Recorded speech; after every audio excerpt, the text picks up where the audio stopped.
Now, I think we can all agree the Pac-12 is the best conference in college football so far this year. And Saturday, two of their top dogs are about to throw down at Washington as they host Oregon. And while we're going to analyze this one down to the bone, I mean into the nitty-gritty, there's one glaring difference why Oregon is going to win this game. They're just tougher. Now, I'm not saying Washington is soft, but Dan Lanning has built kind of an SEC-style team in the Pac-12 on both sides of the ball, led by physicality over finesse. Now, even though both teams have guys that can make wild plays, there's NFL players running all over this field, and the numbers are going to back that up, Washington is really just elite through the passing game, and they truly use the run only as a counter.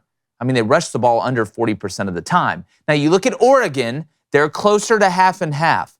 Now, with the new clock rules, the team that runs the ball the most effectively can keep the other team on the sideline, play a little game of keep away. So in a game where two elite offenses are squaring up, you have to be on the field to ball out. They say the best ability is availability.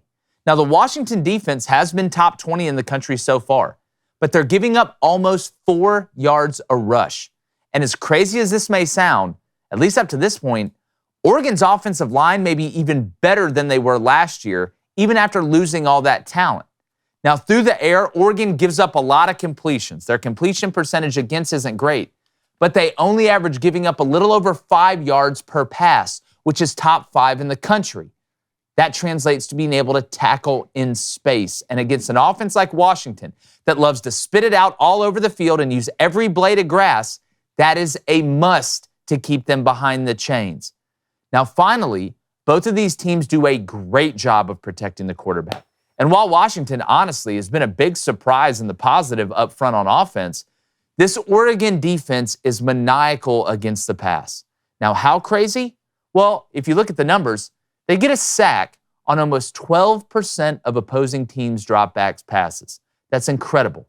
And when you face a jump shooter in a football uniform like Michael Penix, who can get insanely hot when he gets into a rhythm, you cannot let him get to his spots, whether that be in the pocket or on the rollout. And I believe that Oregon will be able to move him with the four-man rush and then disrupt him with pressures. Now, sometimes quarterbacks that have the arm strength of Michael Penix can leave themselves a little bit vulnerable by trying to make every impossible throw possible. And always remember, physicality equals balance, and balance keeps you on the beam the longest. That's why I'm taking the Ducks this Saturday in a mega matchup of a disappearing Pac-12.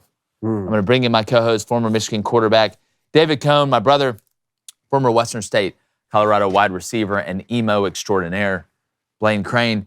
Guys, this is one of the best matchups we've had all year. It's going to come down to 3 to 5 plays. Typically, these games do. There's a couple things outside of just what I mentioned. I will always lean toward physicality. And I do think Oregon is the more physical team. Again, this isn't saying Washington's a bad team. This isn't saying Washington's, just trying to walk through the tulips over there and not touch anybody. But I just think this Oregon team is put together better than Washington from a complementary standpoint. Offense, defense, and special teams. We always talk about those 3 to 4 games a year where the offense may not be hitting on all cylinders, right? We've seen the Warriors not make threes before. We've seen the Chiefs get shut down in games offensively. Heck, we've seen Max Verstappen not win the race. At some point, the offense isn't going to play as well as they normally do. Typically in big games, you see it. I think Oregon can find a way to win, even if Bo Nix and them, who's thrown 15 touchdowns to 1 interception, even if they don't play at an unbelievably elite level on the road. Yeah, the numbers are similar there with 15 touchdowns to 2 interceptions for Bo Nix and like 16 touchdowns and 1 interception. Oh, it's insane. These are the 2 best teams in the Pac-12. In a year where that statement means something because of the type of football they're playing out there. We've seen Utah without Cam Rising. They're just not the same. UCLA, strong defense. They're overperforming, but a young guy at quarterback. USC on defense. Look, we're going to find out more this week, too, about them when they go to Notre Dame. But these are the 2 best teams in the Pac-12. And it's hard for me to argue against what you're saying because Oregon has demonstrated that balance all season long, and not just balance offense to defense, but balance within the offensive scheme from run to pass, like you're saying. We haven't necessarily seen that from Washington. What I've been seeing from Washington is more like what USC's doing, a little bit more like what North Carolina's doing. You know, let's throw the ball all over the place to these elite playmakers that we have with one of the best quarterbacks in the country. And for fans out there who aren't necessarily a fan of Oregon or Washington, you don't want to miss this football game. And just appreciate the quarterback matchup that we're going to get with Bo Nix and Michael Penix Jr., two transfer guys. Penix comes in from Indiana. Remember, he had to deal with the injury. Bo Nix comes in from the situation at Auburn with Brian Harsin. This is going to be a showdown of epic proportions. I'm a little bit surprised to see Washington favored, but I think that showcases, one, them being at home, and two, just the type of quarterback that Michael Penix Jr. is. No, I agree with everything you just said. Blaine, I think there's somewhat of a common misconception going into this game that Washington really hasn't played anybody. When you look at it, Washington, I think, has like a top 45 schedule in the country. Oregon's at like 117. Washington's played Boise State, Tulsa, Michigan State, Cal, Arizona. Now, I'm not saying that's murderer's row, but when you look at Oregon, they have played Portland State. You go on the road to a Texas Tech team. That was a tough game in a tough environment. Then you've played Hawaii, a Colorado team that you were way overmatched, or Colorado was way overmatched against Oregon, and then a Stanford team that has a better chance of putting a Rubik's Cube together blindfolded than beating Oregon in football right now. When you look at this matchup, how are you feeling early in the week? I'm not surprised that Washington's favored because they are at home. I do think Oregon's a better team, but there's certain things I look in games like this. One, if you're a smart man, bet the over. Two, who can score touchdowns in the red zone? All right, in the green zone, because both these teams are going to move the ball. The quarterbacks are too good. The offenses are too good. Both quarterbacks are super experienced. Who can score in the red zone and who can get off the field on third downs? And if you go back to Oregon, I know I haven't played anybody great, but obviously the best team they somewhat played, in my opinion, is probably Texas Tech. I mean, Texas Tech was 8 for 12 on third down. All right, if you play against a Washington team like that and you can't get off the field on third down, it's going to be a long game. But you go back to what's Oregon going to do defensively. Dan Lanning was a witch and wizard of Waverly Place, basically, at Oregon when it comes to defensive play calling. What do you do with Michael Penix, all right? Do you think you can get there with 4? You think you get there with 4, it's going to make your life a lot easier, especially in the back end. If you come out to run a shell coverage or something like that, are you going to mix pressures and mix blitzes early? I just believe that Michael Penix, as good as he is, in big games, he somewhat makes mistakes sometimes. He tries to force, he tries to press. And I think Bo Nix has been there. I think Bo Nix is experienced enough in clutch situations to where he will make the right play at the right time. And you go back to what you say, it's a lot easier to someone and turn around and hand the ball off and then go get 6 than turn around and throw it 40 times a game, especially if it's not going in early. So I like Oregon in this game. It's going to be close, but go back to what you say. Oregon's a more balanced football team. And at the end of the day, man, I will take the team that can get 5 running the rock, then I can take the team running, passing to get 5 every play.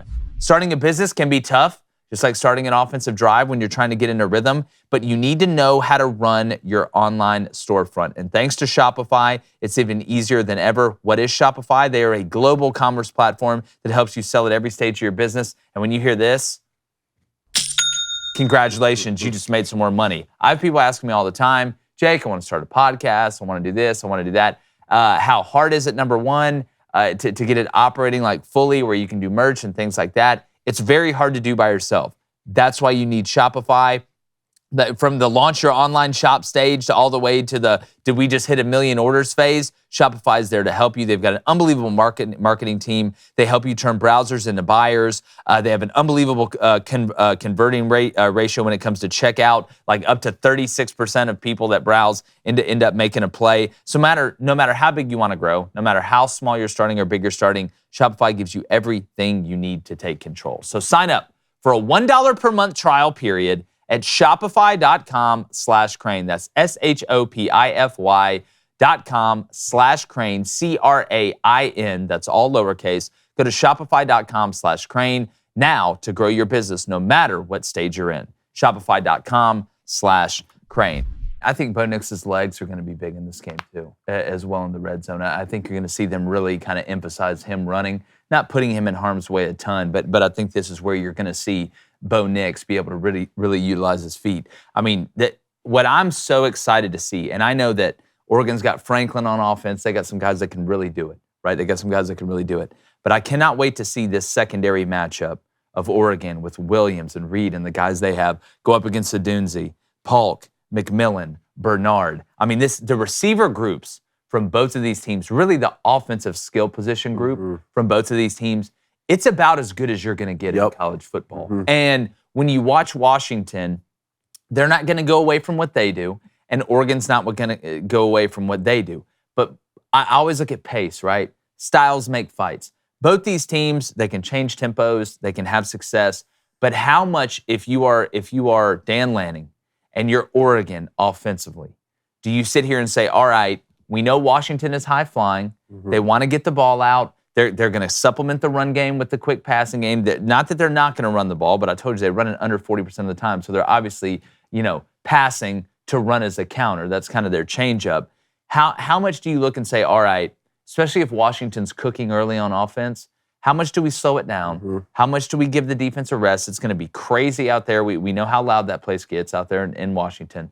But do you look at the pace and say, we want to make sure and keep them on the sideline for as long as possible, even if that may go against a little bit of what we want to do? That's why the most interesting aspect of this game for me is what game plan is Washington going to have on defense. They haven't been bad stopping the run, but they give up a lot of yards passing through the air. So to your question, does Oregon see that and they say, hey, we know that we could dial up some sort of formation to the boundary, run a post rail route right here and score a touchdown from the 40-yard line? Or are we going to continue to try and run the ball and chew up clock to keep their offense on the sideline? Not only does that dictate to me who will end up winning this game, but it also speaks to Blaine's point on the over-under. Because the typical thinking is here, this is bound to be a shootout. This is a 48-45 game, right? But if Oregon dedicates themselves on offense to the run game, despite what Washington is doing on defense, are we looking at like a 28-24 type of game? Yeah, and I go back to what I said earlier. They're giving up a lot.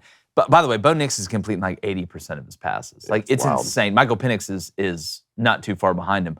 But when you give up, sometimes numbers can kind of be misleading because, like I said earlier, you give up a high percentage of completions, but you're not giving up a lot of yards per completion. Like you look at a team like Texas A&M that we're going to talk about with Tennessee later.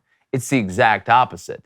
They're like 22nd overall in pass defense. They don't give up a ton of completions, but they don't give up a ton of completions per se, but when they do give them up, they're huge plays. They're like 117th in yards per completion. So I would much rather have a team that, hey, you can throw the hitch, or hey, you can throw the bubble, and we're going to get you down. We're going to get off blocks, especially in that screen game, and get you on the ground. I think Oregon's ability to tackle in space is going to be massive in this game to be able to keep Washington from taking those short plays and hit those home runs, because nothing sets up the deep ball like taking advantage of your ass in the short passing game. Nothing gets them up. It's just like in the run game on the perimeter. It's the exact same thing. Hey, YouTube, thanks for stopping by. Really appreciate you guys. Loving what we're seeing from the audience and the reaction. If you haven't, subscribe. If you just found us, subscribe. And if you haven't, hit that like button. All the things that you haven't done, do them.